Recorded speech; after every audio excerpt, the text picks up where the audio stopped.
It has been more than 2.5 years since the first reported COVID cases in the United States. For some who have contracted COVID, the illness came and went. But according to the CDC, a range of symptoms still linger in nearly 1 in 5 American adults. For 2 women that we spoke with, one in Boston, the other in Florida, those symptoms are debilitating, painful, and life-altering. Our Phil Lipof brings us their stories.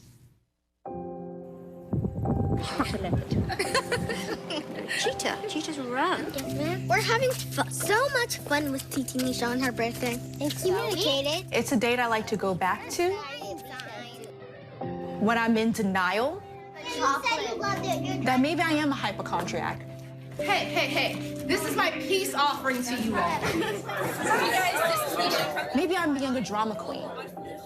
But then I go back to a picture I have on my phone. And when I see that person in the video, I realize I have never been that person since that week.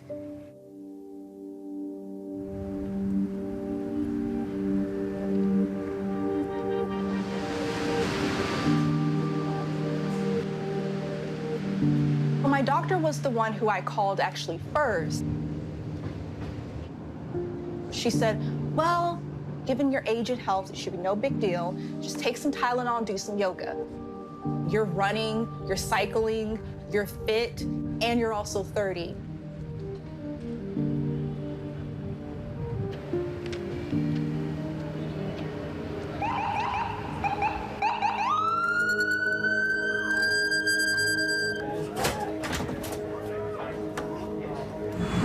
All the patients in this room, they all have COVID. Across the country, hospitals are gearing up for influxes of patients. Surge tents popping up around Boston, San Jose, and Salt Lake City.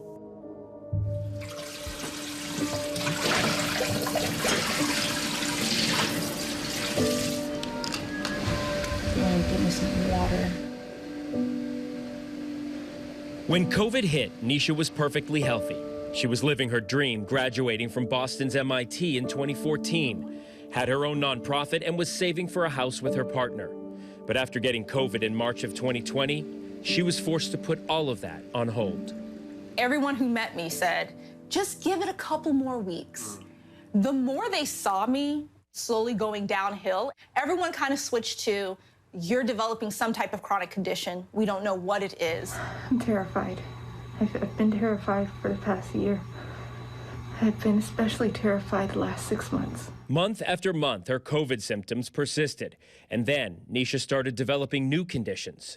It feels like my brain is on fire, like it's being cooked on the daily. And last year, it was so intense that it was starting to cause me to have extremely violent involuntary body movements. The seizure disorder was getting to the point that I could count the number of hours I could be conscious and functional on one hand. Struggling to find treatment, appointments were limited and doctors were skeptical. But then cases like hers began being reported across the United States and the world. And I had one specialist who at first was like, no, like it's probably nothing, it'll improve in a couple of months. Have to come to me and go, my nurse, my right-hand woman, she had COVID a couple months ago, and everything I've seen with you, she's going through.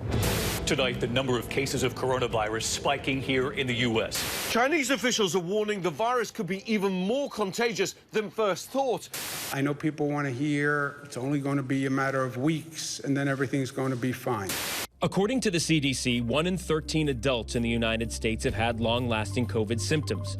The so-called long haulers have cleared the initial infection, but are left with symptoms that can last weeks, months, or even years. The symptoms of long COVID can affect different parts of the body, like the lungs, the heart, or the brain, according to the National Institutes of Health. The most common symptoms are fatigue, fever, respiratory problems, heart palpitations, digestive issues, and post-exertional malaise, meaning that symptoms get worse after physical or mental effort. Some of the difficulties we have right now is, as physicians, we don't have good tests. We don't have good biomarkers. So it's been 2.5+ years. We still don't have something where we can definitively diagnose it. Most people also report neurological problems, brain fog, headache, dizziness, pin and needle feelings, and sleep top the list. In many cases, the symptoms can be persistent and extremely debilitating. Even for physicians, long COVID is still not well understood. In some cases, patients have been left bedbound. There's a large number of people who are applying for disability right now. It's probably the #1 diagnosis for people applying for Social Security and disability. I have to sit down and take a break. Walking back to my car. Life pre-COVID, I was a healthy 30-year-old. I was finally obtaining, my dream of becoming a firefighter paramedic. I worked years to do that. I coached soccer and cross country, basketball. Going from being somebody who's incredibly active, somebody who's incredibly fit, to being somebody who's stuck in their bed the majority of the time, struggling to find treatment and doctors who understand what we're dealing with in the masses is very frustrating. As a first responder, Karen became infected with COVID during the initial wave in 2020. Her COVID case was not as severe, but what came after was unexpected. I suffer from over 85 different symptoms, but it's a collection and overlapping of all of these medical conditions that I've developed as a result of having COVID-19. Just like Nisha, Karen's symptoms were so debilitating she was forced to stop working altogether. It is like running a marathon for the simplest of tasks. She can't coach or play soccer. A single mom, she tried applying for Social Security disability benefits, first in April of 2021, a process that took months, only to get denied not once, but twice.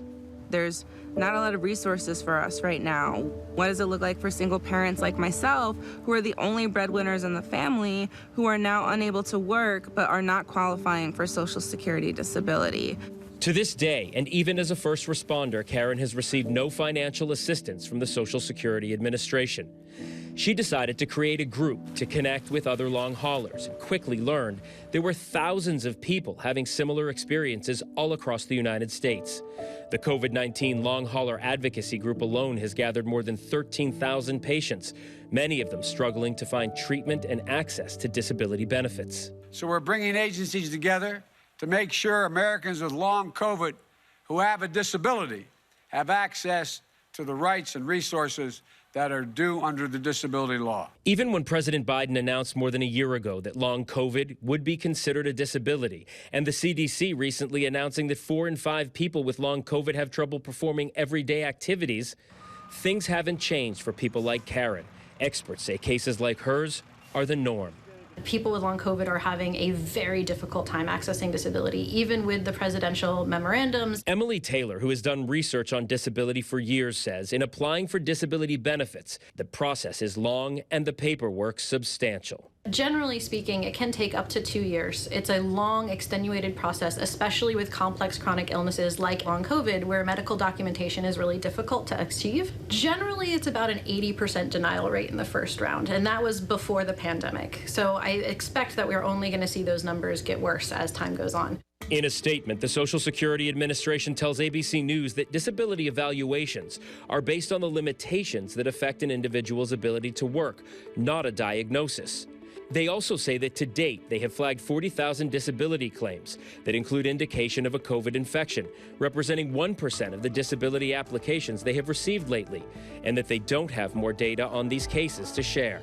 But experts like Emily are seeing a pattern. And I think that's what's been happening with the people with long COVID, is that they've been pushed out of a lot of the care systems and support networks that are meant to help people just like them. Lack of belief, lack of ability to document their illness, lack of medical care providers that are specializing in that illness or even understand what they're looking at. Long COVID is absolutely a mass disabling event. If we were looking at a potential impact of 8 million people becoming chronically disabled, that is a mass exodus from the workforce and a mass disabling event. Just to assess your exercise tolerance. Almost 3 years now into the pandemic, and without consensus regarding treatment, some hospitals have started opening up clinics to try and rehabilitate patients with long COVID. Some patients may have more predominant neurologic symptoms. Some patients have more cardiovascular symptoms. So there's not a cookie cutter way to provide care for this patient. We don't have clarity of, if the patients will get better. We certainly have seen patients get better, but we also have seen other patients that are still struggling 2 years after their initial infection. Is that you try to keep up with the beat. Yeah. The National Institutes of Health is spearheading a $1.2 billion initiative to research and find treatment for long COVID. 170, okay. But the influx of patients is growing by the day, and the lack of treatment and resources is affecting American families. There are 3 bills sitting in Congress right now that would grant more funding for research and build more specialized clinics. A conservative estimate is 9 million people in America with long COVID. They want to get back to work. They want to be themselves. This is not in their heads. This is not something that is just to get out of work or a disability scam. These patients just want to be themselves again.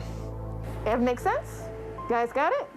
Okay. Without resources or treatment in sight, after years of fighting, Nisha had no choice but to push herself to go back to work. Okay, forgive me. Because just like so many others living with long COVID, all she wants is to be who she was before she got sick. And I just want to go somewhere that my family can breathe for the first time. 2+ years. Because right now, they've not been able to not stress about me. I just want them to be able to experience what was my career beforehand, and them watching me twirl and teach and making science and engineering fun. And I want that moment back. 9 million people still suffering. Our thanks to Phil for bringing us that. Hi, everyone. George Stephanopoulos here. Thanks for checking out the ABC News YouTube channel. If you'd like to get more videos, show highlights, and watch live event coverage, click on the right over here to subscribe to our channel. And don't forget to download the ABC News app for breaking news alerts. Thanks for watching.